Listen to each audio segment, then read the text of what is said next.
Olá, o título da nossa videoaula é a Gestão e Desenvolvimento de Projetos em Educação de Jovens e Adultos e faz parte do componente curricular Gestão e Desenvolvimento de Projetos em Educação de Jovens e Adultos. Hoje cá temos o professor Neraldo Pontes e a professora Adriana Diniz. Obrigado, Adão. Nós queremos cumprimentar os nossos aprendentes e, a título de introdução da nossa videoaula, queremos lembrar que o Brasil, Guiné-Bissau, Cabo Verde e São Tomé e Príncipe têm muitas coisas em comum. A exemplo da língua portuguesa, comum aos países, como língua oficial, e no caso da África, uma riqueza de línguas maternas. Temos também traços comuns na cultura, na música, na culinária, em um passado colonial difícil, na luta em diferentes tempos e formas pela liberdade conquistada. E o desafio de promover uma educação de jovens e adultos libertadora, transformadora da realidade. Estamos todos atentos para a postura de Paulo Freire, que tanto contribuiu para a educação em nossos países.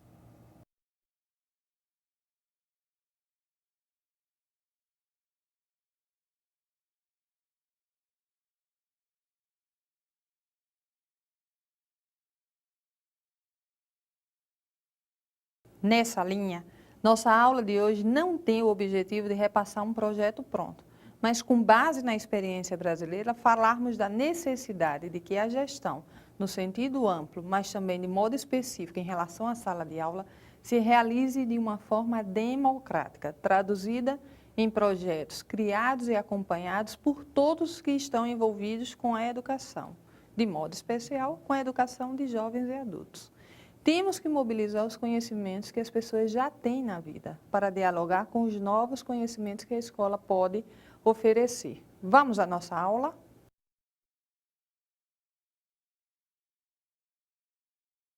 Todas as pessoas, onde quer que vivam, independentemente de cor, gênero, religião, idade, têm direito à educação. O melhor é começar logo no início da vida, mas muitos não conseguiram isso. De tal maneira que a educação de jovens e adultos tem essa possibilidade de garantir o direito que deve perdurar por toda a vida. Essa é a concepção predominante nos compromissos internacionais, nas diversas conferências e eventos organizados pela Unesco, como na última Conferência Internacional de Educação de Jovens e Adultos, a 6ª Confitea, realizada em Belém do Pará, aqui no Brasil. Retoma-se essa concepção de educação ao longo da vida. Os países africanos, a partir da sua conferência preparatória, levaram uma contribuição muito importante retomada na conferência. É preciso passar da palavra à ação, ou seja, é preciso adotar uma atitude através de políticas públicas em cada país e através de colaboração internacional para que todos tenham, na prática, o direito de estudar. Sabemos também que há um hiato muito grande entre a teoria e a prática em nossos países. Por que eu escolhi trabalhar com jovens e adultos? É porque, na verdade, hoje os jovens são carentes de uma formação, né? Os adultos também. E eu sempre trabalhei com a juventude, mas eu vejo que o jovem precisa de um apoio. Nós estamos vivendo uma época muito difícil, de desemprego, de falta de trabalho. E esses jovens precisam que alguém ajude a eles. E a educação está sendo um espaço importante para promover esses jovens, promover a cidadania, levar uma vida até melhor. Porque eles sentem também que a escola é aquele espaço que pode proporcionar para eles uma formação, assim, onde eles podem falar da vida. A gente vê no dia a dia assim, que esses jovens eles têm interesse, porque eles ficaram, vamos dizer assim, pelo caminho e precisa retomar a caminhada, né? E a gente está numa sociedade que sem estudo não avança. Para ele avançar no mundo do trabalho é necessário que ele tenha até um diploma, né? E sem diploma ele não chega muitas vezes a um lugar que ele quer. E com o EJA, a coisa já funciona, porque é uma esperança e ele começa a ver lá no fundo uma luz.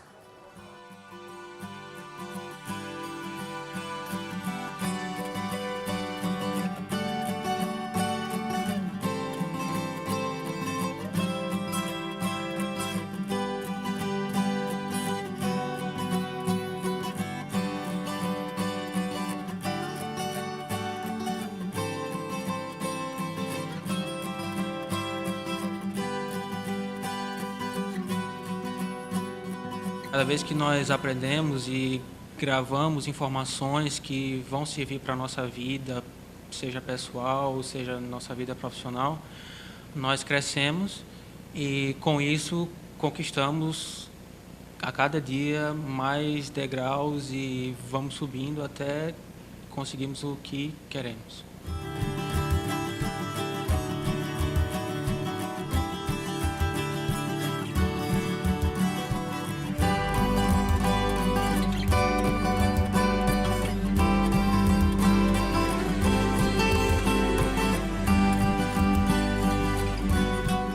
Estou decidido a terminar o segundo grau, porque eu vejo que é importante para mim, porque a minha função no ramo profissional exige isso, né? Está precisando que a gente termine pelo menos o segundo grau.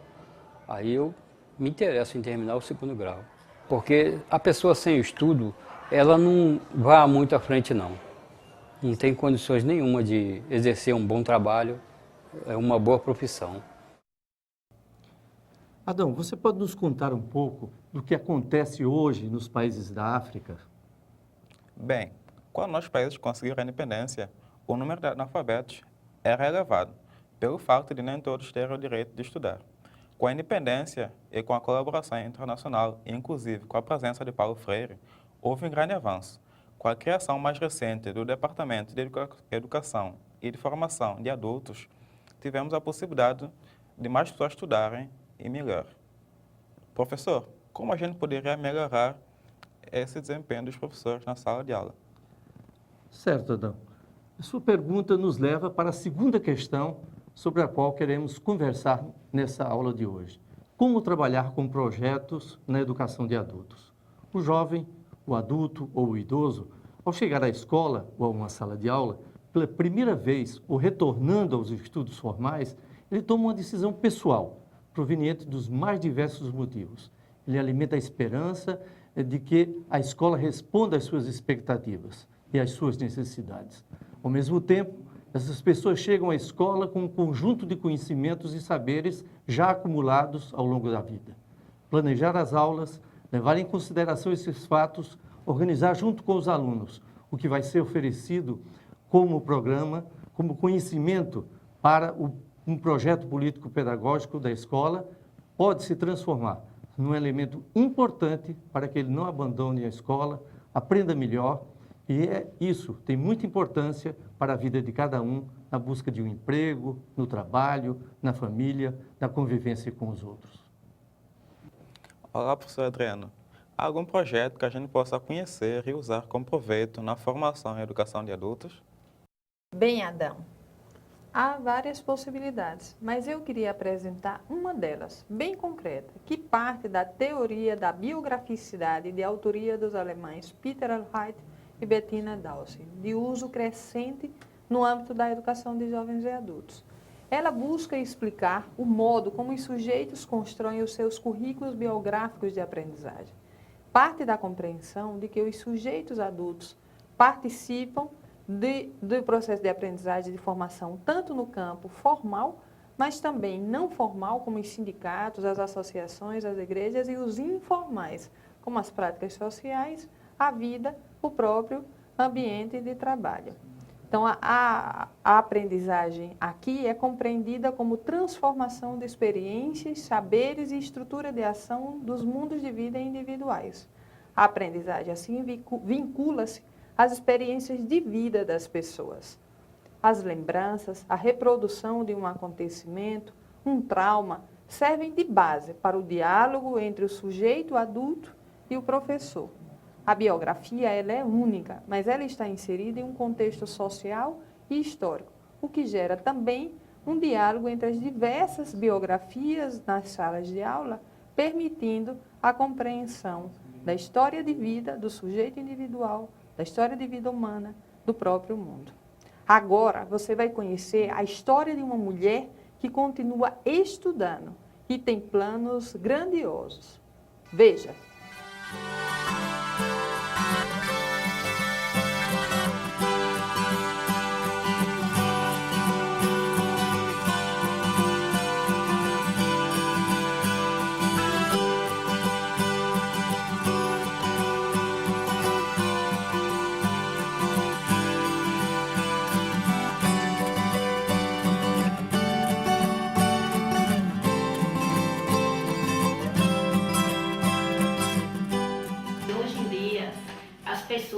valorizada pela a capacidade do estudo. Se você não estuda, como é que você vai ser alguma coisa na vida?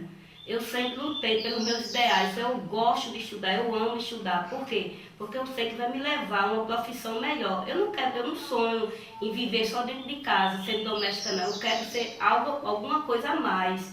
Eu quero ser uma profissional uma profissional capaz, eu quero ser uma pessoa dedicada mesmo e respeitada, porque eu acho que se a gente não estudar, a gente hoje em dia não é nada. Porque o estudo é a base de tudo, é a base do ser humano. Minha mãe dizia: não, minha filha, o que você sabe tá bom, porque eu só sabia assinar meu nome. E ela dizia assim: tá bom, eu não quero que você se aperreie para estudar não. Mas eu dizia a ela: mãe, eu tenho força de vontade, eu quero estudar. Porque a gente, quem não tem estudo não tem nada. E eu sonho em ter uma vida melhor. Para mim, para minha filha e para minha família. Só eu sei o que eu passei para chegar aqui, só eu sei. Eu sofri muito para chegar, sofri críticas, sofri muita coisa. E hoje em dia eu vejo que nada do que eu sofri, para mim não interessa não, porque o que interessa é o que eu estou vivendo agora. Nada é fácil, tudo é difícil, mas não é impossível, só basta você lutar e querer mesmo querer conseguir tudo de bom e acima de tudo ter ideais. É importante sabermos que a educação de jovens e adultos integra a agenda pública de todos os países do mundo, não apenas como alfabetização, mas como escolarização e como continuidade dos estudos ao longo da vida. Esse é o direito de todos e de cada um. A educação de jovens e adultos tem alguma coisa de muito específico. As pessoas chegam à educação formal, à escola, com conhecimentos já adquiridos na vida. Formular um projeto de aula, de currículo, juntamente com os aprendentes, pode ser um caminho para o sucesso. Um projeto possível a partir das biografias das pessoas, das suas experiências de vida. É o que apresentamos com a teoria da biograficidade. Também não podemos esquecer que a educação de adultos poderá contribuir para a formação de cada pessoa e também de cada nação, no combate à pobreza e na contribuição para um desenvolvimento cultural, social e econômico, isto é, um desenvolvimento sustentável. Chegamos ao término da nossa videoaula. Agradeço a presença do professor Neroaldo e da professora Adriana. Espero que você tenha gostado e reflita sobre o que foi discutido nessa videoaula. Nós agradecemos também a você, Adão, a participação nesta aula. Cumprimentamos mais uma vez os nossos caros aprendentes e até uma próxima vez. Espero que tenha tirado o maior proveito possível desta oportunidade, que tenha aprendido com este material. Espero que nunca desista dos seus sonhos e desejo e incentivo que nunca deixe de estudar, pois o saber não ocupa lugar. Até breve.